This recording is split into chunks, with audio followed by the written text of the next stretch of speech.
Welcome, everyone. Welcome to the Mango Publishing Heart Wisdom panel. I'm Sherry Reichert-Ballou, author of Say It Now.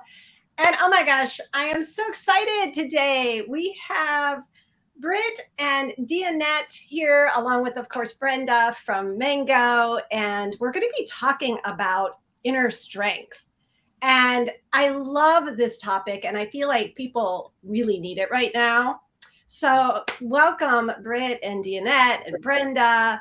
And before we launch into all of the inner strength, I'd love to hear, Dianette, we'll start with you.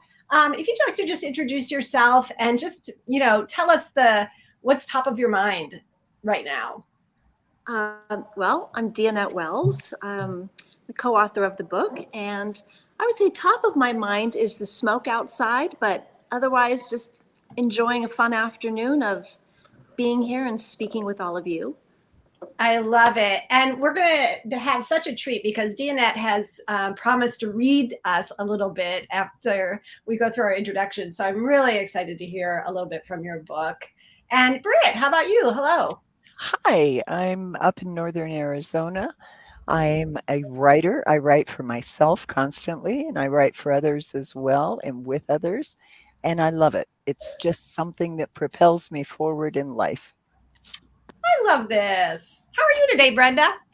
I'm good. And I want to say that the name of the book is Another Step Up the Mountain because we hadn't gone there yet. Most important of everything. Yes. A journey of courage. I wanted to make sure people know exactly what we're talking about. This brand new and very important and beautiful book. Yes. So perhaps somebody can show the beautiful book. Oh, I happen to have one. Yes. Yay. I love the cover. I love the cover. Oh, yeah. That is the cover. Dianette just trekking up another mountain of ice. If I had known, if I had known it was going to be a book cover, I would have rubbed in my sunscreen. Who knew? I also wanted to say, because Dianette, you didn't yet mention this, but that fewer than 400, is that right? Fewer than 400 people have climbed the 7 summits. Is that? Well, there are 2 different lists of the 7 summits. One includes Carson's Pyramid in Australia, and in Irian Jaya. The other includes Kosciuszko in Australia. So at the time I summited for the Carson's Pyramid list, that was the number. And I don't know what it is now, but it's a harder, Carson's Pyramid is much harder to get to and climb than Kosciuszko. And there's even fewer women that have climbed it. I was 20 something. Yeah, 28, I believe it was. At the time. Yeah. Wow. So, I mean, it's such a small number, right? Like, even I don't care even if it's 500 or 600 right now. That is still, like, when you think about that achievement as well. I know, we'll talk about all of this more in depth, but the eco challenges and all of the other adventure racing and very extreme situations. So it's such an honor to get you here to be able to talk to you. Thanks. So yes, and again, the book is Another Step Up the Mountain, A Journey of Courage. And I'll make sure I post that link in the comments after this. So, to start with, Dianette, I would love for you to maybe just share with us. I know you brought your book. You might have like a particular passage so that we get a sense of, do you call yourself an extreme athlete, an endurance athlete? I've gone back and forth. I'll call myself an endurance athlete when I have an ultra coming up, which I do in September. If I'm doing an adventure race or climbing a big mountain, then it'll go from, I'm a mountaineer, or I'm an extreme athlete. It kind of depends on what the next event is. But yeah, overall, extreme endurance athlete, or just woman who does sports. I'll answer to any of it. Doesn't matter. Awesome. Well, could we hear from you? We'd love to hear from this book. Okay. This is approaching the summit of Everest. I waited my turn at the Hillary Step, which is a nearly vertical chunk of rock. It requires traversing narrow, steep ridges while navigating treacherous rock and ice formations. You have to use your ascender to clip into the ropes, some of which were merely frozen in place and might or might not have been attached to the mountain. You never knew for certain. When it was my turn to clip in, I grabbed the newest looking rope I could, attached my ascender to it, and prayed that I had clipped into a new, still attached to the mountain, length of rope. For good measure, I grabbed a handful of other ropes with my free hand as I slid my ascender up. 30 feet later, I was up the Hillary Step. The summit was much closer now, and I knew that, no matter what, I would stand on the pinnacle of Mount Everest. 7 weeks after arriving in Nepal, at 7 a.m. Nepal time, May 24th, 2008, my friend and guide Chawang and I stood feet from my goal. After debating who should go first, with each telling the other two, please go ahead, we walked arm in arm the last few feet to the summit. I had climbed the 7 summits, a feat that fewer than 30 women had achieved at that time. It had been a grueling 10-hour climb, but any thought of discomfort vanished with the reality that I was standing atop my 7th of the 7 summits. I had always pictured myself standing there crying. I thought my tears would come from the achievement, the beauty, and the personal success I felt. But the tears weren't there. I wanted to cry, but all I could feel was gratitude to God for allowing me to be in this place. It was a heartfelt, spiritual moment in which I felt surrounded by creation, as if this were the home of God. I surveyed the amazing panorama and silently said the Lord's Prayer. Then I felt an overwhelming need to call my kids. Wow. Yeah. And that's one of the tamer moments of the book. Yes, it is. And I it still brought goosebumps. It was beautiful. Yeah. It does, especially that little moment, which probably is not so little, of, is this rope actually attached to something, right? I remember reading that in your book and I was like, oh my gosh. Yeah. On the way down, you're constantly clipping in, so you're always attached. Well, on the way down, you can just lift up, grab the rope and undo it. Well, I lifted up and the rope just fell right through. It was never attached. I thought, oh, okay. So yeah, you got to be careful. Wow. So Dianette, that was beautiful. And I feel like you just sort of landed us on the top of the mountain, but I'm curious if you might share with us, and whether you want to read something from your book or just, share with us, how about one of the more challenging moments where you really did have to call on your inner strength? Well, on the balcony, we had stopped to take a break. The winds were howling, it was freezing, and I couldn't feel my toes. But I was not going to let this opportunity of summiting, I was not turning around no matter what. And I just told myself, well, toes, if you lose a few, that's the price you're going to pay. And walking, you just feel like you're walking with tree stumps because you can't feel your feet. And I mentioned it to one of the Sherpas, and he's like, no. We stopped.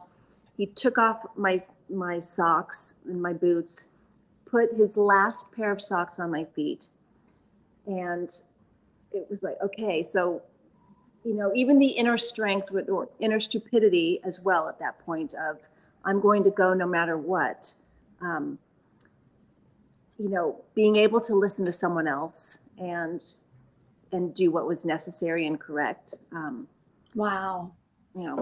Just for that mountain, that was probably the hardest thing. Wow. And would you really like when you said toes, well, maybe I'll lose one or two, really? Did it feel like that?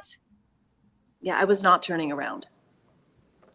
And Dianette, is that, I'm projecting here, so forgive me, but is that because this was such a huge dream and goal that it was worth it?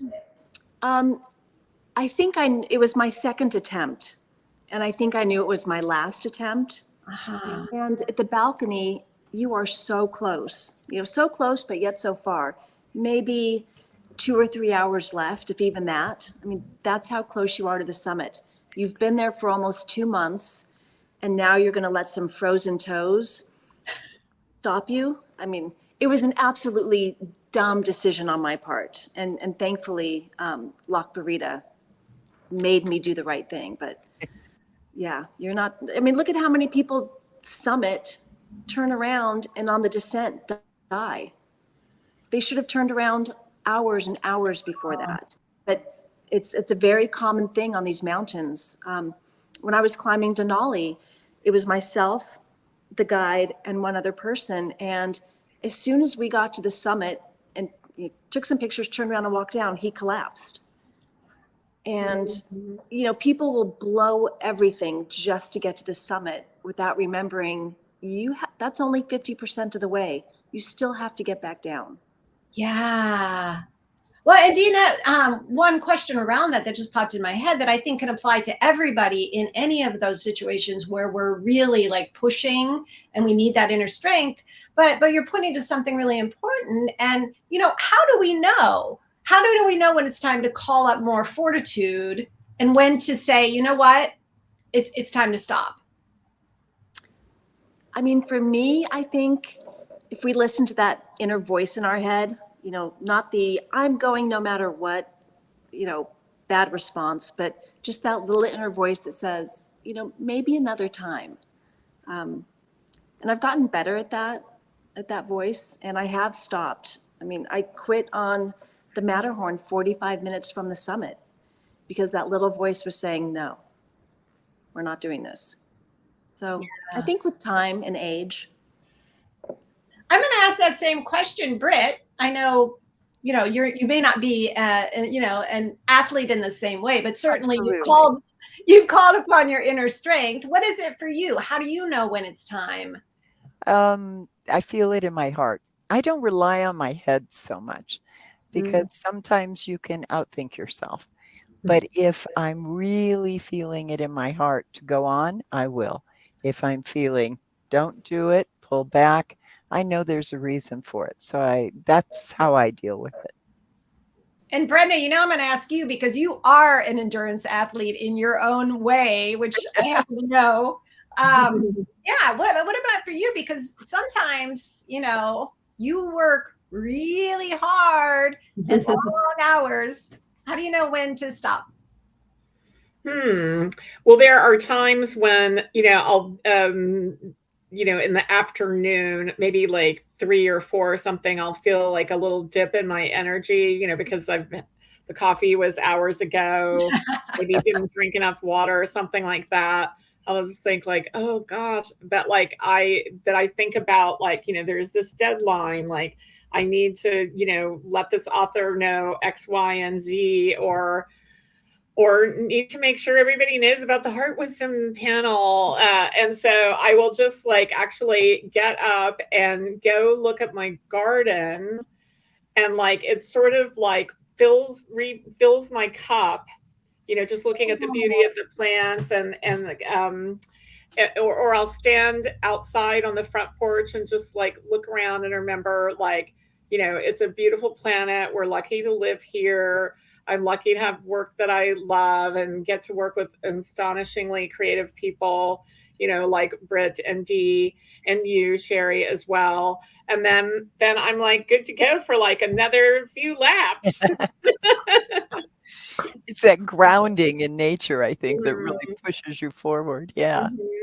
I love that, Britt. Right. That's just what I was thinking too, like really getting present to Yeah. yourself and the planet. I love that. It's so important sometimes just to back off the electronics and all the hubbub going around and just, like Brenda said, go out in the garden and just appreciate it.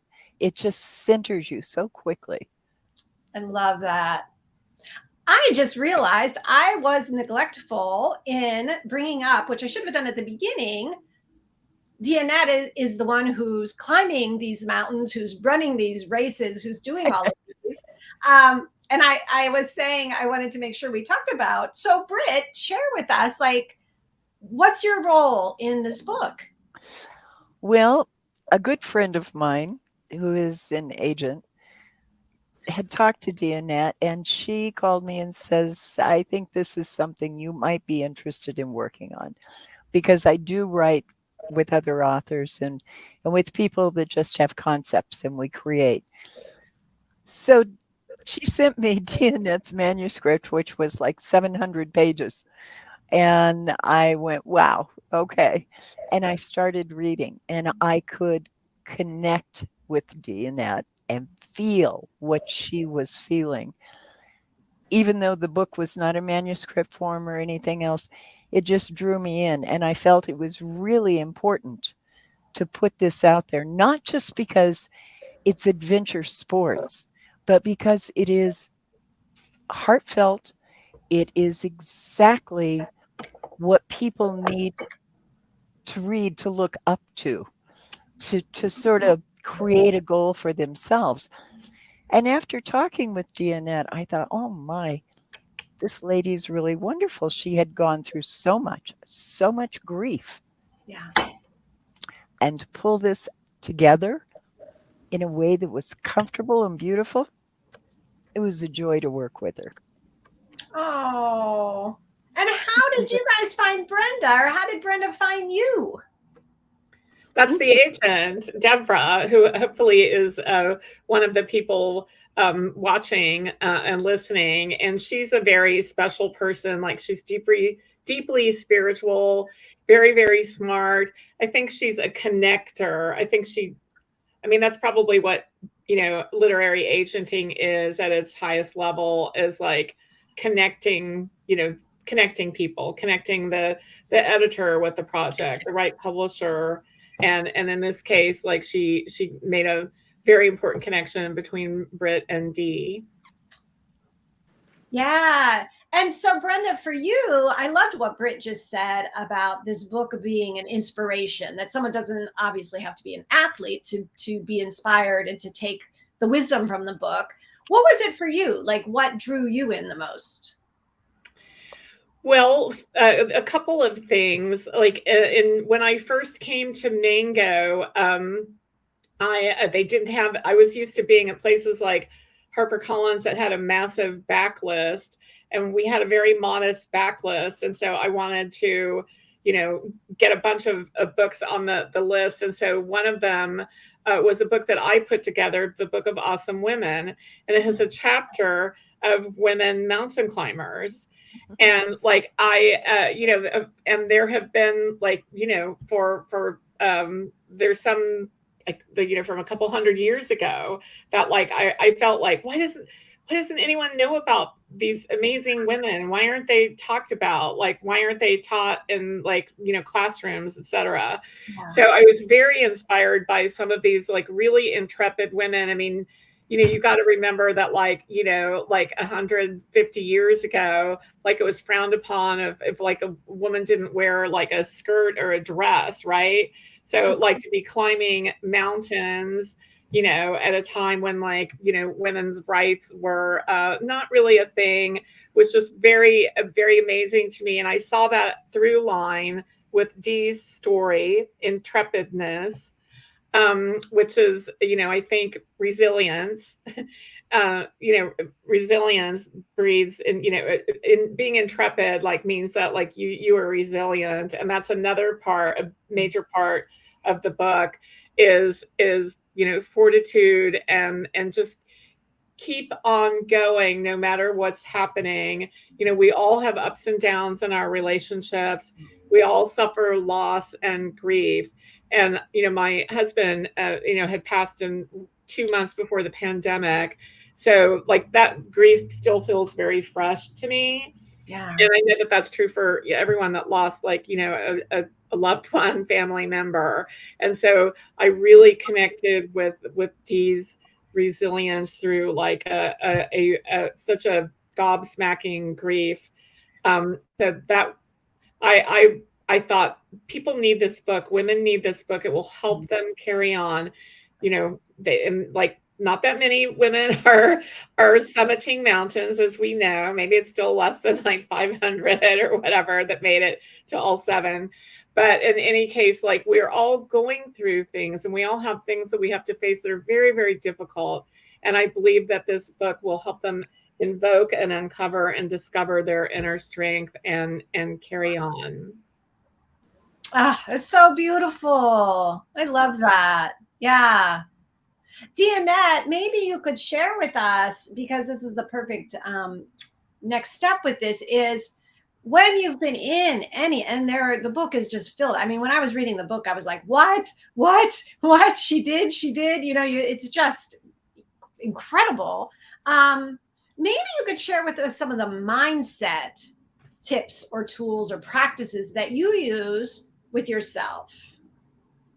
When I'm dead exhausted, you use whatever, you can be laying there freezing, your head is in mud, and you're semi lost in a jungle, and you're praying for a line to drop from a helicopter and just get you out of there, but that's not going to happen. So sometimes it can be as simple as someone holding a little Snickers bar and saying, get up and walk 3 feet this way, and it's yours. Sometimes it's just putting yourself in a different headspace and just going through the motions of putting on your wet pants and then jumping into freezing cold water for the next 2 hours. Just go through the motions until you're in motion, and then go with it. As someone told me after my son died, smile until it's real. Just fake it until it's real. And with some things in life that works. I mean, you can't just crawl up into a ball when things aren't going well and just sit there and not, I mean, maybe you can do that for an hour a day. Okay. But that's not how you live life. You have to get up and continue and move forward. Even if you're even moving forward just an inch, at least you're moving forward. And that's all that matters. Wow. I just wrote that down, but what you said, like, go through the motions until you're in motion. That is so wise and so beautiful. And I think for a lot of people, what happens is we're in the mud, right, in the way, and we're just like stopped, paralyzed. But what you added to that, which was so compassionate, is just go forward an inch, right? So if we tell ourselves, I just need to get into action, I need to move forward just the most tiny, even a half an inch, and then I'm in forward motion. I just think that's so beautiful. If I can chime in here, one of the things that I found fascinating was not just her sheer raw determination, but in the eco challenges, when Dianette was, her feet were blistered. I mean, skin was falling off. She was going through all of these different things, and she just made her mind up. And part of it, she was doing it for herself, but she was doing it for her son. And that connection, that mother-son connection, even though Johnny had passed, was so tremendous and so incredible. And as we were working through all of this, it was so powerful that you realize there are people that have been around you that have passed, and you want to still make them proud, Oh, even though they're not physical. You mhm. want to still feel that energy. And I think that comes across really well in the book. It's something that Dianette just opened her heart up so beautifully. And it helps people, I think, move through a grief process when you have that sort of subliminal, unseen connection and feeling like you're actually doing it for you and someone else. I mean, I think too, and how you just said, move through it. Grief, you can't go around it. You can't Right. ignore it. You have to go through it.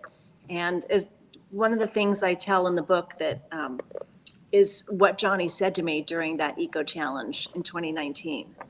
And I won't say that here because you have to buy the book and read it. Yeah, I mean, he was definitely there.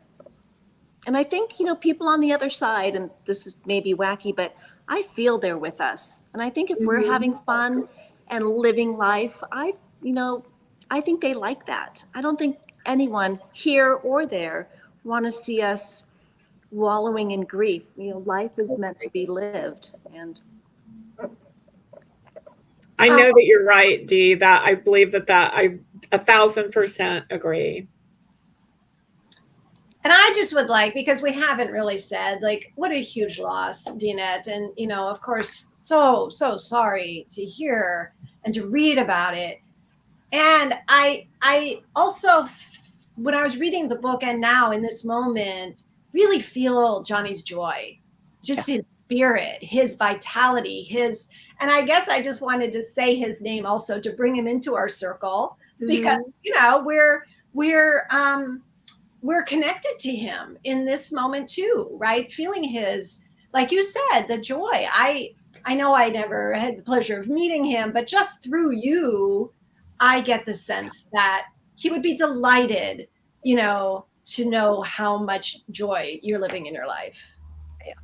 I think so. I mean, when I'm skiing really fast or climbing or doing anything sporty, um, that's when I feel him the most.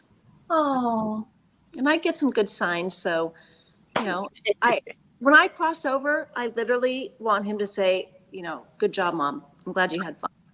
That's that's the goal is him being, proud of the life I've lived since he died. I think he will. and maybe that's another little bit of a different practice that people can take away from your experiences, which is that when we're in those really incredibly challenging moments, can we call on someone, an ancestor, someone who's passed away that we really want to like have by our side, and Right. call on that person, because it sounds like that was, one of the ways that you got through was because you wanted to make him proud. Yeah, I mean, and Britt can probably answer this better, and Brenda with the book she's published. I mean, I believe that. Britt, you Oh, want I to? absolutely believe it. I think that that energy of the spirit exists forever. And so when you connect to it, just through your heart, through your thoughts, and I do believe that thoughts are probably the most powerful thing out there. You're opening yourself to wonderful experiences. And I've had many. My husband passed not too long ago. And so if I have a problem, I still ask him, Mhm. okay, what is going on? What do I need to do? And inevitably, it'll come to me in a dream, usually, and I have an answer from him. And it's just something, you don't lose that connection. I think that the other world that we don't see is just as real as the one we live in. Brenda, did you want to add anything to that? Yes, well, Mr. Chin, that was like Rich Chin was my husband who passed, and like I called him Mr. Chin. It was almost like his title, royal title, and like he will come to me like in the form of like a butterfly, and he's been back and forth in the garden like while we were talking. Oh, how great. Oh, Brenda. That is so beautiful. Yeah, I my love dad used to leave white feathers. If my Mm. husband and I were talking about my dad after he passed, Lee walked in one time, opened his laptop, and there was a white feather on the keyboard. And all of his friends would find white feathers everywhere. That was he was Cherokee Indian, and that was his name. And Mm. so it was comical. But I love that connection that we're not ever alone. We're never alone. and I was just struck by, we called this inner strength, right? But I'm really struck by the beauty that we're also looking at, how we call on outside strength Yeah. when we need the inner strength. Yes. It's really, that's so beautiful. It's so beautiful. I If I wanted, could add a specific like example, like I would say like probably like 6 months, 8 months after Mr. Chin passed, I was like dealing with like financial like woes that were suddenly new. And there was something so severe that I was like scared. And it was during the early part of shelter in place. So I didn't have anybody else's help. So I just thought, oh my God, like, what would Rich do? And I remembered that he had a special feeling for Kuan Yin. He was Mhm. a Buddhist. and he had we had a Kuan Yin statue. That's actually, I looked up like how to invoke Kuan Yin and ask for her help. And I did it. I like printed out like the how to do it, and did all of the steps.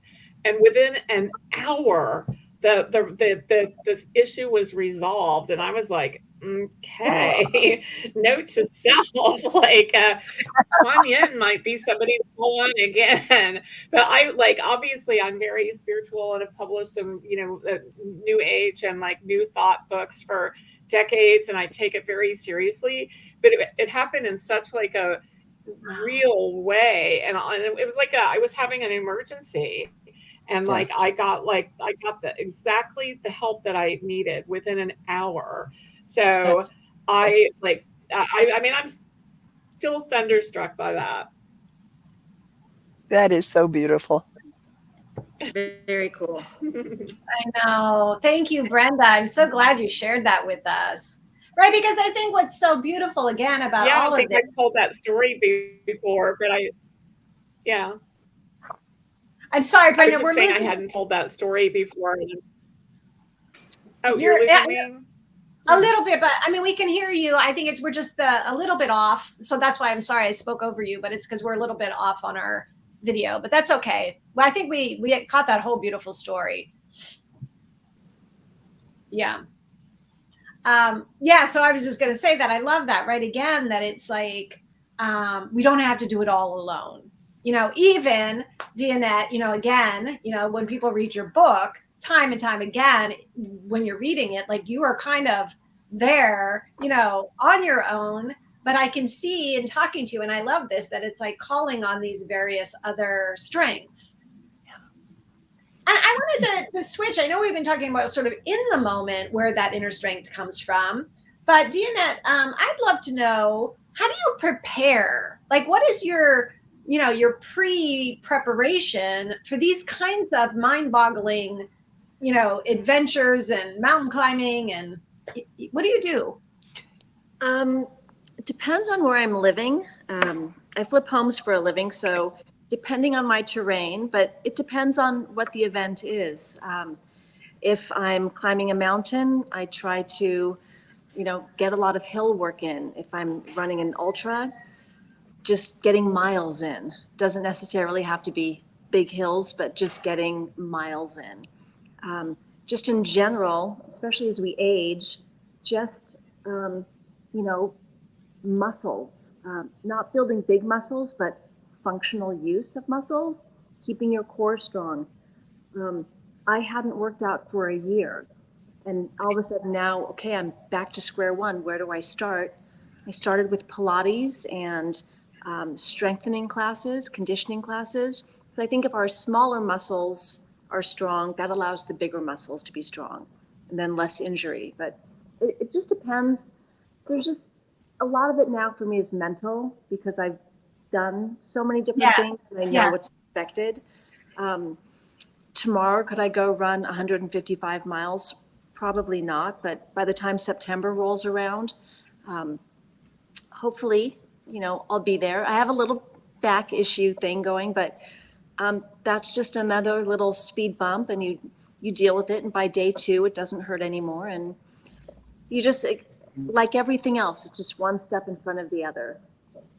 Well, I've got to ask you, if you don't mind, because when she started and made up her mind she was going to start doing these things that other people dream they can do, she was riding bikes and hiking hills. I mean, she didn't go into a regime of, okay, I have to do this. And you think of that with an athlete, that they have this whole little thing set up that they have to do.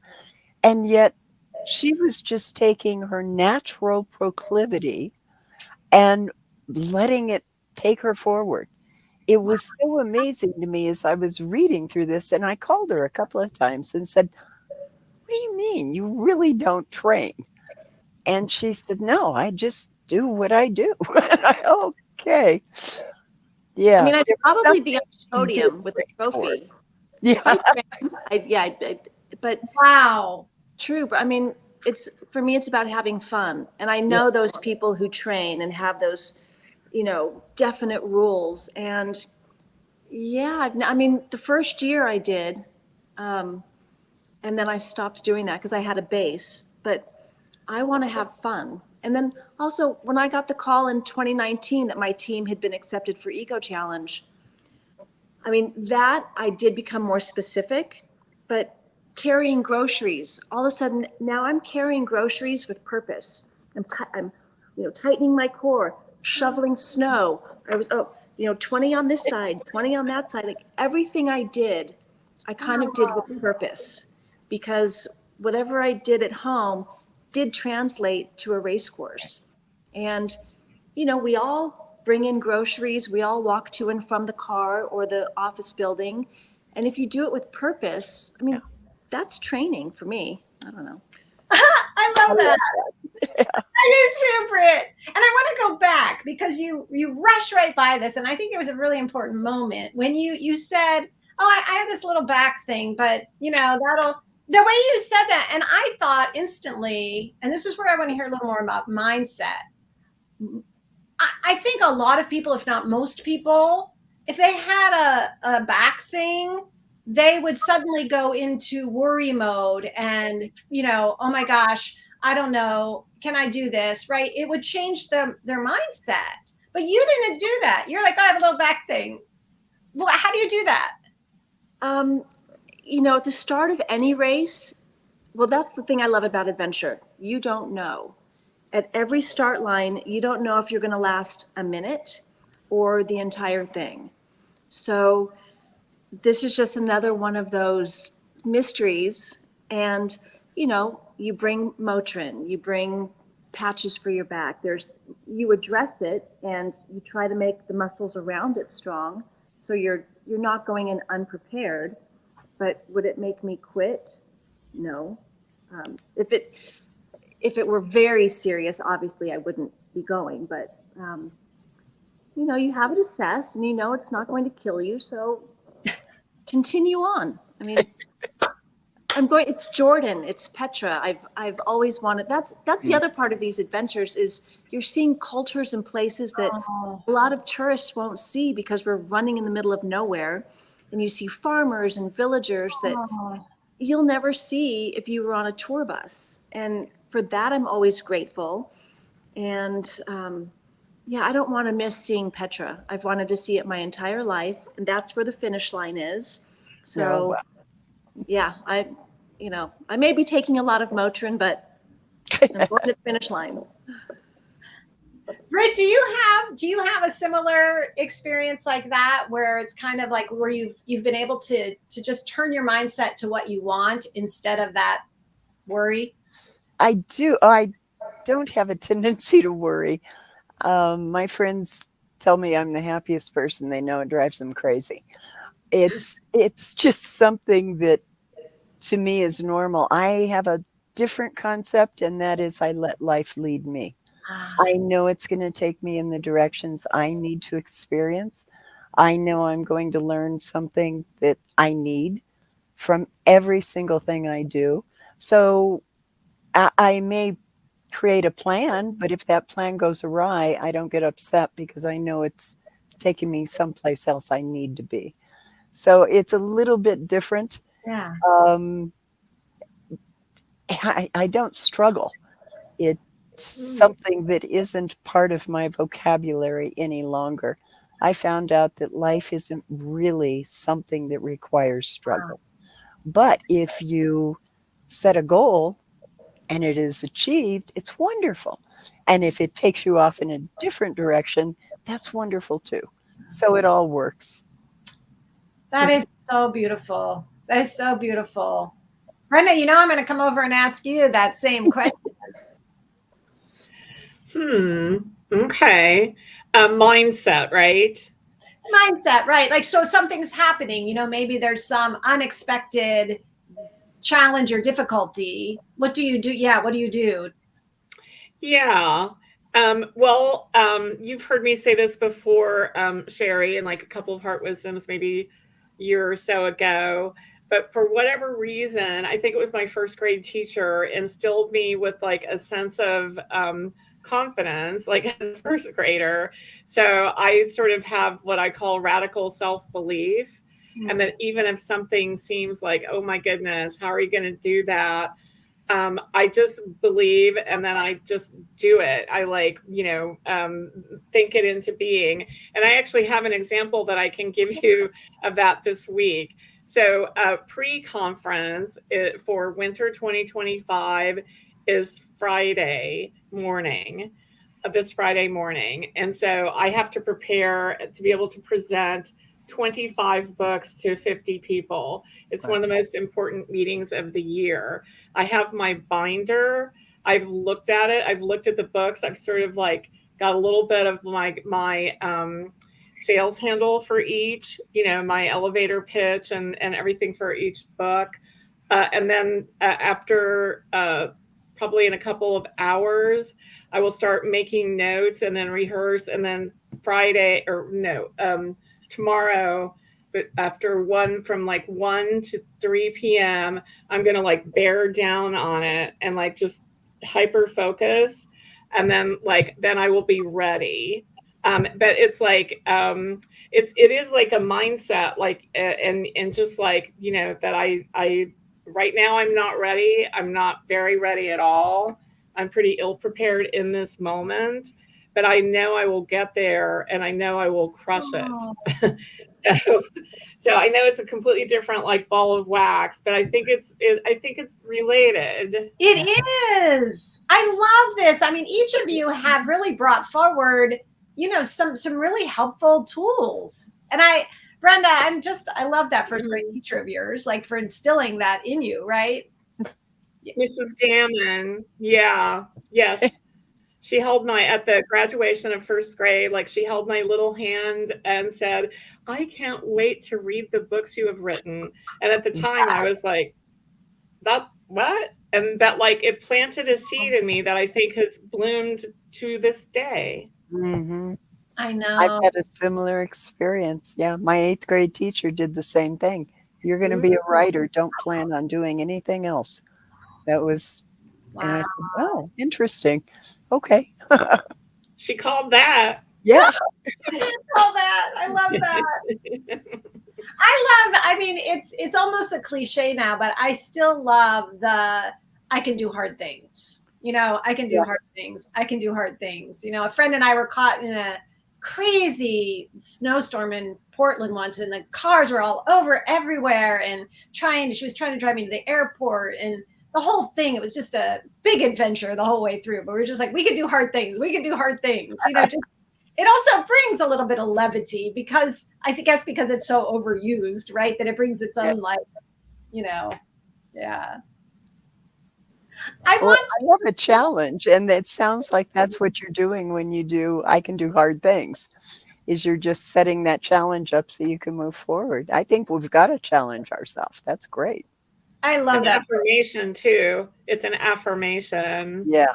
Right. Mm-hmm. Yeah. I know I'm switching back and forth between the inner strength and also the writing of the book. But one question I haven't gotten to that I'm really interested in about writing is co-authoring a book. So for you two, I'd love to know whichever ones you want to focus on, the sort of the highs and the lows, the joys and the challenges, what was easy, what was harder.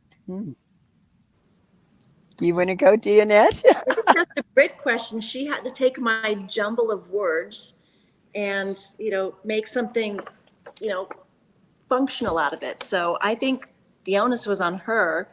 And also, you're trying to explain all this new vocabulary to someone, an adventure race, and if you haven't heard these words, none of it makes sense. And she did a spectacular job. So Britt, I think you had the hard time here.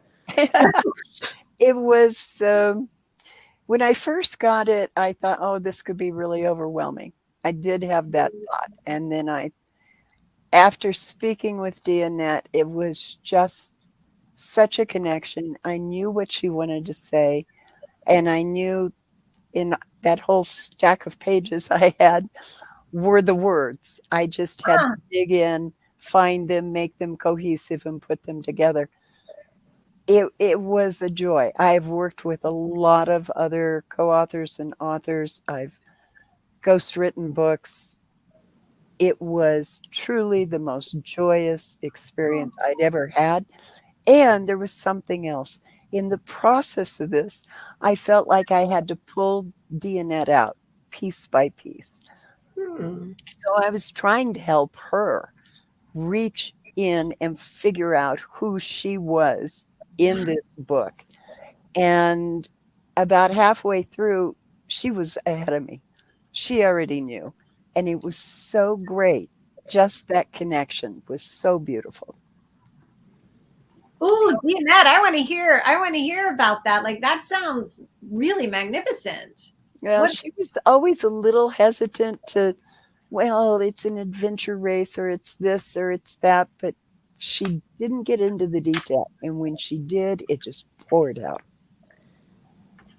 Yeah, I think when you're so physical and it's all about movement, and there's not a lot of time for emotions. And, especially when you're the only female on the team, Yeah.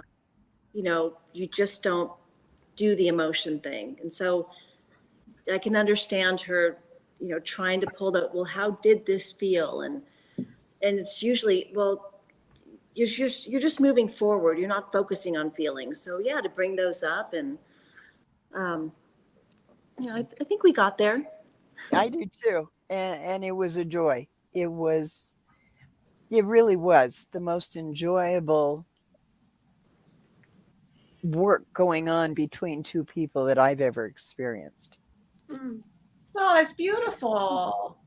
Did it feel to either one of you who wants to answer this, but did it feel like when you were talking about, Dianette was talking about when you start an adventure, you just don't know. Like, you don't know where it's going to go. You don't know what's going to happen. Did it feel like that when you started together? Or did you feel like, no, we know where we're headed? I think we knew. You knew. I knew. Yeah. I've had so many different people try to take a stab at this book. I first wrote it, or a version of it, in 2016. And so many different people distorted everything that I didn't recognize who they were even talking about. And to say how powerful women are when they work together, this book and the making of it is absolutely the epitome of it, because I had kind of given up, and a girlfriend of mine, and a lot of people are very tight with their contacts. They're not going to give you their agent, they're this, they're that. And my friend said, oh, you have to contact my agent, Deborah. That went, just the flow of that was so easy. And then it was, well, you need to speak with Britt. The flow of that was so easy. And I thought, well, this is a little different from all the other times, because this is just flowing.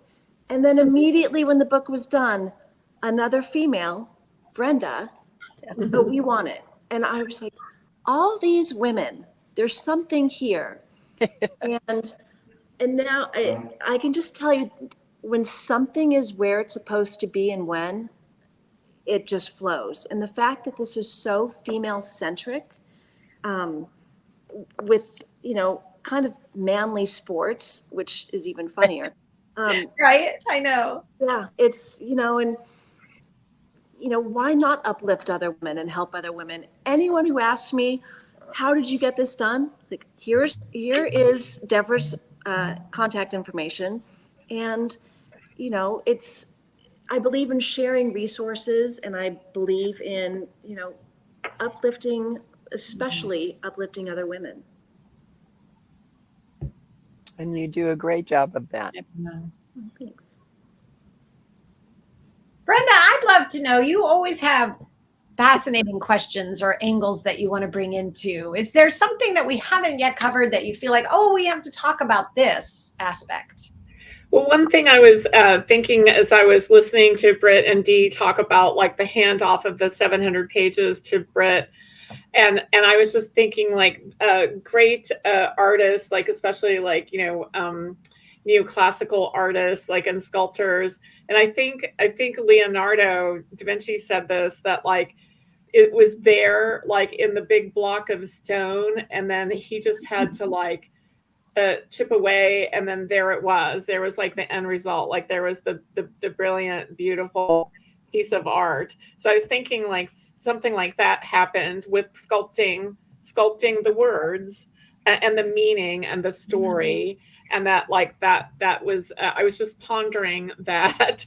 But another thing I want to bring up is I wondered, D, if like now that like it's been out there for a minute, are you getting like questions and things from women? Like, have you gotten responses from women that like were sort of unexpected, or like or just you were really happy to get those responses? I have been receiving amazing messages from people, especially the ones who were with me in Malibu all those years. And even someone from college who said, I had no idea. Like, and one of them said, I knew you were off doing sports, but I had no idea the extent and what you were going through in your home life. And the responses have been so heartfelt and so meaningful. And I'm pretty amazed and blown away by the reception.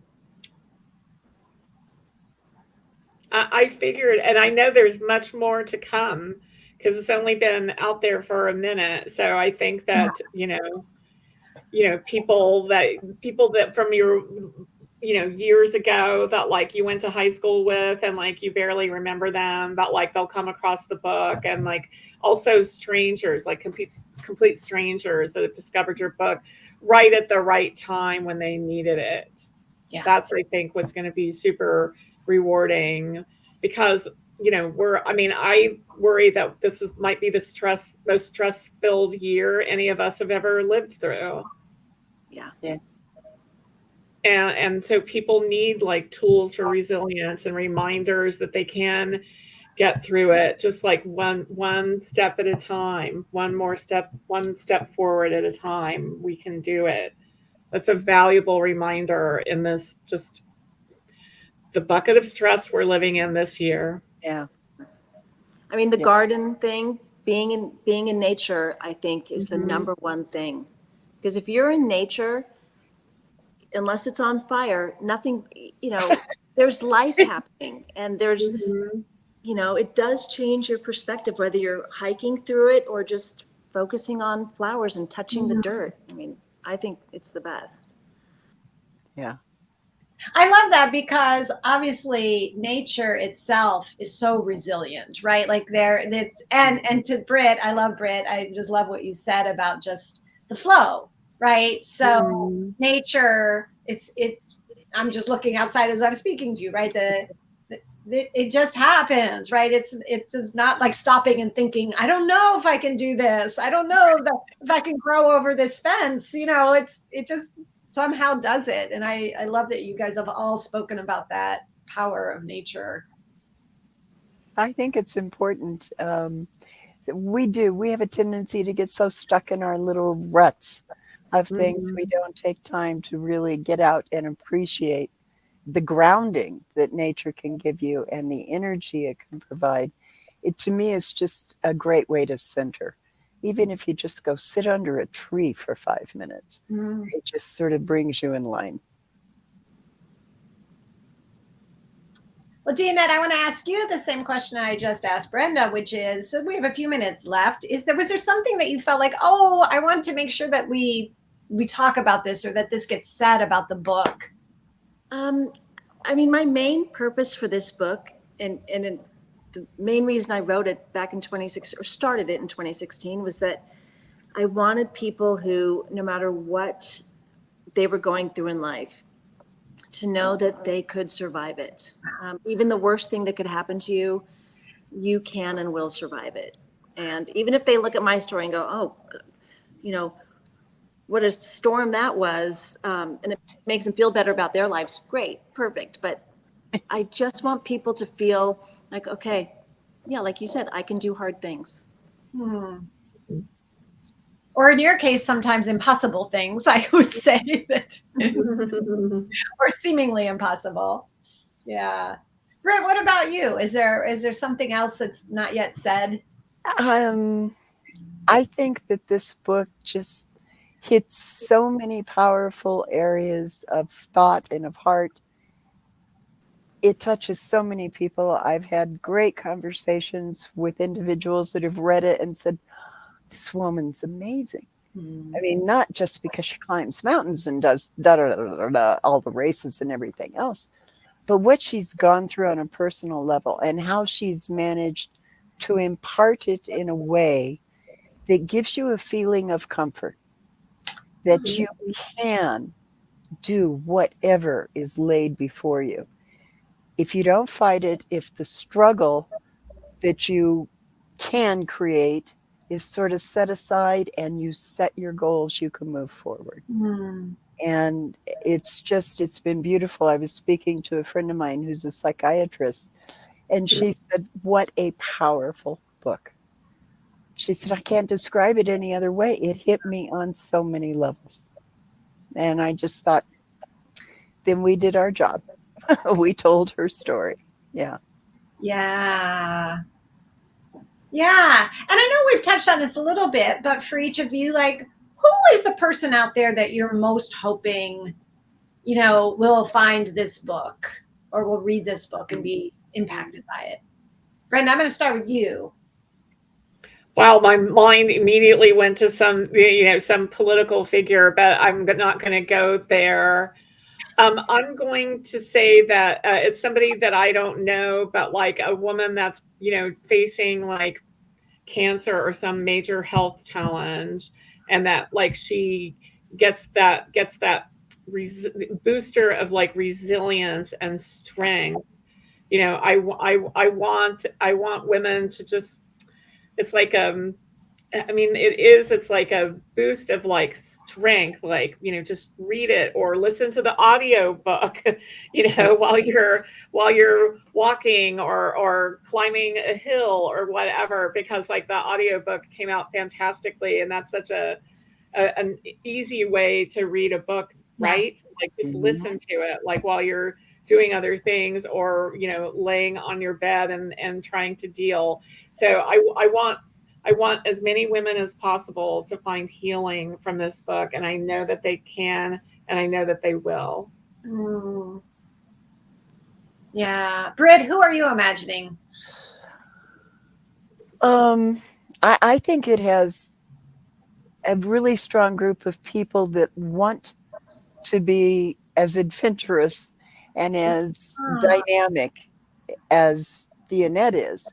But I think it also, I hope it finds an audience of people that want to find out that there is nothing that can come before you that you can't overcome. Wow. Love this. Dianette, how about you? In the beginning, it's probably still mostly now true as well, as women who are in the process of getting a divorce and they're just devastated, thinking their life is over. What am I going to do? And as some of my friends have been in that position and saying those words to me, it's like, no, a new door's opening. Have fun now. You can do whatever you want, any goal, any dream, it's yours to have.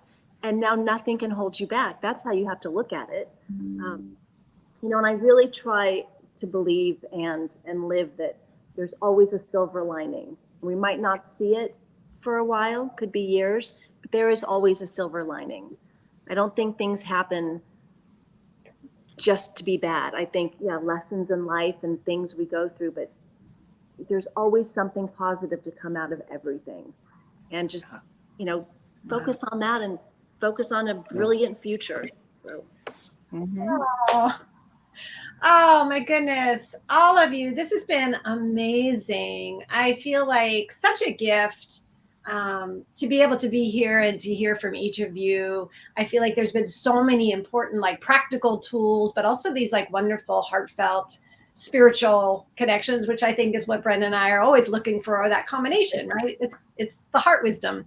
Right. And Thank you so much. I also just want to give a special thank you because all three of you, your willingness to just show up, we never have sort of an agenda. We don't know where we're going to go. And I feel like Britt started us off with like, let's trust the flow. And I feel like that really happened so beautifully. Deeply No. grateful. Thank Well, you get four women together, we could talk for hours about you, never anything. I love that. I love that. Well, I can't wait to see the book again is another step up the mountain, journey of courage. Yes, thank you for having that. And yeah, I'm so grateful. I can't wait to see where it goes. We sort of imagined all these people that might have it in their hands soon, and I hope they do. So thank you. And thank you, Brenda. Thank you. Mango. Thank you, Sherry. Bye, everyone. Bye. Everybody.